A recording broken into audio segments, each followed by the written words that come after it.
Le 10 décembre 2020. Gravez cette date. C'est le jour précis où le mythe du studio parfait s'est effondré. Imaginez la scène. Le monde entier retient son souffle. Times Square est tapissé de jaune fluo, Keanu Reeves est sur tous les écrans. Après 8 années d'une attente insoutenable, le messie du jeu vidéo est là. Les joueurs lancent leur console, les mains tremblantes d'excitation, prêts à plonger dans le futur. Mais à la place du rêve promis, ils découvrent une abomination. Des personnages sans visage, des voitures qui pleuvent du ciel, une ville morte. Ce n'était pas juste un mauvais lancement, c'était une trahison. CD Projekt Red, les créateurs adulés de The Witcher, les derniers des justes face aux géants avides de l'industrie, venaient de poignarder leurs fans en plein cœur. Mais cette histoire ne s'arrête pas au scandale. Ce que nous allons voir aujourd'hui, ce n'est pas juste l'analyse d'un bug. C'est une plongée dans la psychologie d'une entreprise qui a touché le fond. Comment une équipe, passée du statut de héros à celui de paria, recevant des menaces de mort et voyant ses actions dévissées, a-t-elle trouvé la force de se relever ? Du mensonge initial à la renaissance miraculeuse, voici comment CD Projekt a traversé l'enfer pour mériter son pardon. Bienvenue sur Le Grand Dessin. Si vous aimez notre contenu, n'hésitez pas à vous abonner et surtout à partager, ça nous donne de la force. Pour comprendre la violence de la chute, il faut d'abord mesurer la hauteur du piédestal. Avant 2020, CD Projekt n'était pas une simple entreprise, c'était une anomalie.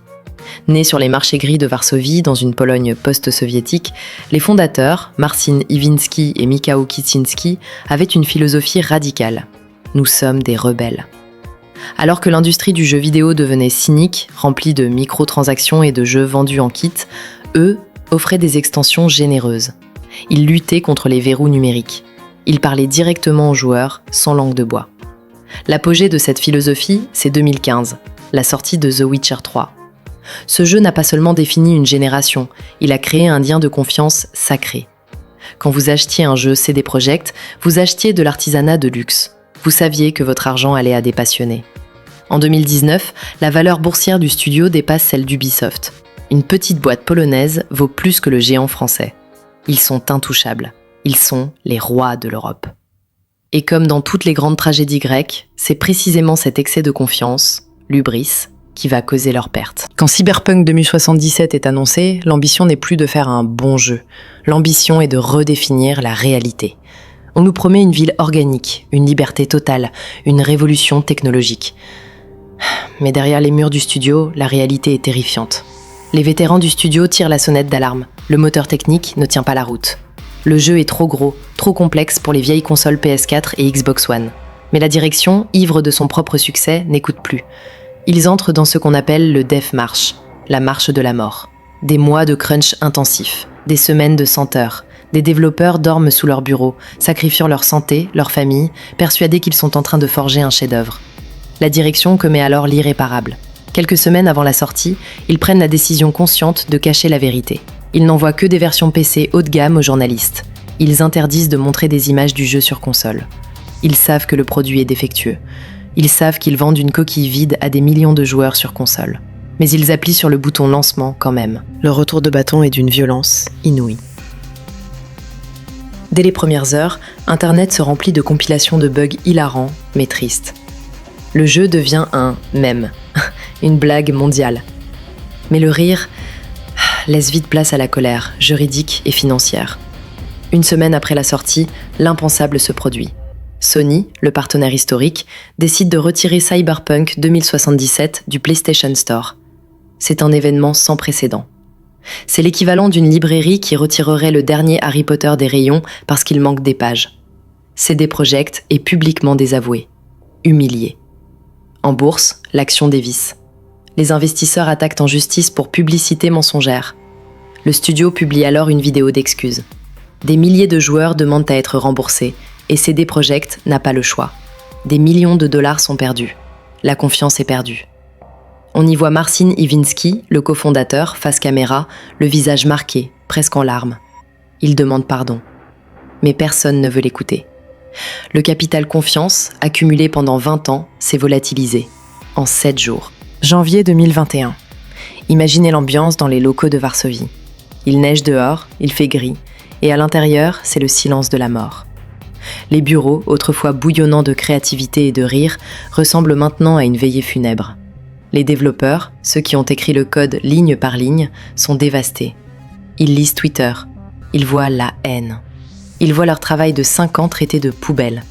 Beaucoup de vétérans, des piliers qui avaient construit The Witcher, posent leur démission. Ils ne supportent plus la honte. C'est l'hémorragie interne. Le savoir-faire quitte le navire. Et comme si le destin voulait s'acharner, le pire arrive en février 2021. Le studio est victime d'une cyberattaque massive. Un groupe de hackers pénètre leur serveur, vole les codes sources de Cyberpunk et de The Witcher et demande une rançon. C'est le coup de grâce. Pendant 2 semaines, les employés ne peuvent même plus se connecter à leurs ordinateurs.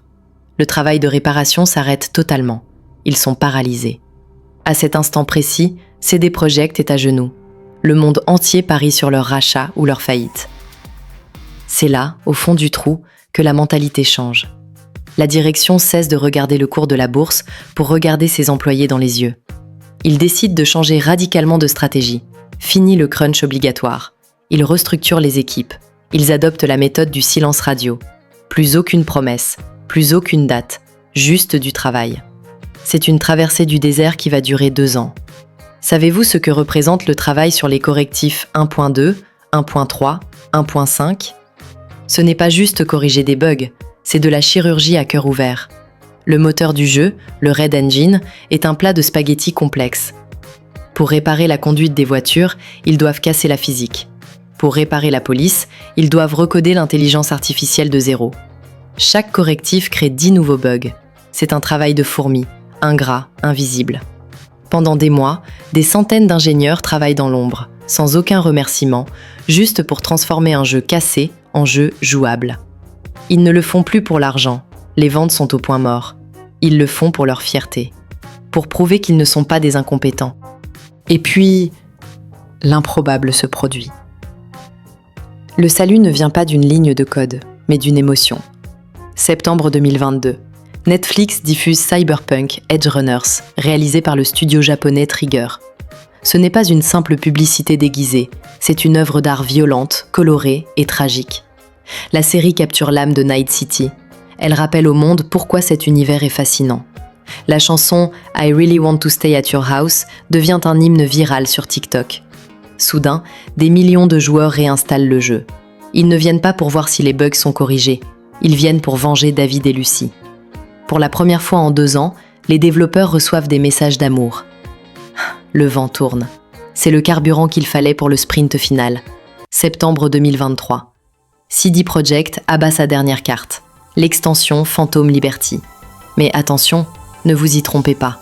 Ce n'est pas un DLC classique, c'est une démonstration de puissance. Le studio a investi près de 85 millions de dollars, le budget d'un jeu entier, juste pour cette extension.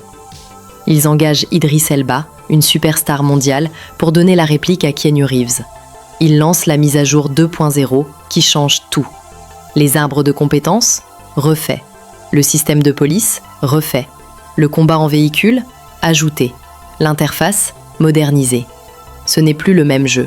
C'est Cyberpunk tel qu'il existait dans nos rêves en 2018. La presse, qui les avait incendiés 3 ans plus tôt, est forcée de s'incliner. Les notes remontent. 9 sur 10, chef-d'œuvre, incontournable. Sur Steam, les avis passent de plutôt négatifs à extrêmement positifs. C'est un cas unique dans l'histoire de l'industrie. Jamais un studio n'avait investi autant d'argent et d'énergie pour sauver un navire coulé. Ils ont transformé la plus grande blague d'Internet en référence technologique absolue. Cette résurrection a un prix. Elle a coûté des centaines de millions, des années de vie et beaucoup de larmes. Mais en sortant Phantom Liberty, CD Projekt a envoyé un message clair au monde entier. Nous ne sommes pas morts, et nous ne partons pas sans nous battre. Alors, que nous réserve l'avenir ? CD Projekt a appris sa leçon, et la douleur de cet échec a forgé une nouvelle armure. Ils ont pris une décision stratégique majeure, abandonner leur moteur maison, le Red Engine, trop complexe, pour passer sur l'Unreal Engine 5. Cela signifie une technologie plus stable, plus puissante, et des développeurs qui peuvent se concentrer sur ce qu'ils font de mieux, raconter des histoires. Avec le projet Polaris, le prochain The Witcher, et la suite de Cyberpunk déjà en chantier, le studio semble prêt à reconquérir son trône. Ils ne sont plus les rebelles intouchables d'autrefois, ils sont des vétérans cicatrisés. Et c'est peut-être mieux ainsi. Un héros qui a chuté et qui s'est relevé est toujours plus intéressant qu'un héros qui n'a jamais failli. Et vous, Pensez-vous que CD Projekt a totalement expié ses fautes? Êtes-vous prêt à leur faire confiance pour The Witcher 4 ou garderez-vous toujours une part de méfiance? Le débat est ouvert et je suis curieuse de lire vos avis dans les commentaires. Si cette analyse vous a plu, n'oubliez pas de vous abonner à Le Grand Dessin. Ici, on ne survole pas l'actualité, on décrypte les histoires qui façonnent notre monde. À très vite.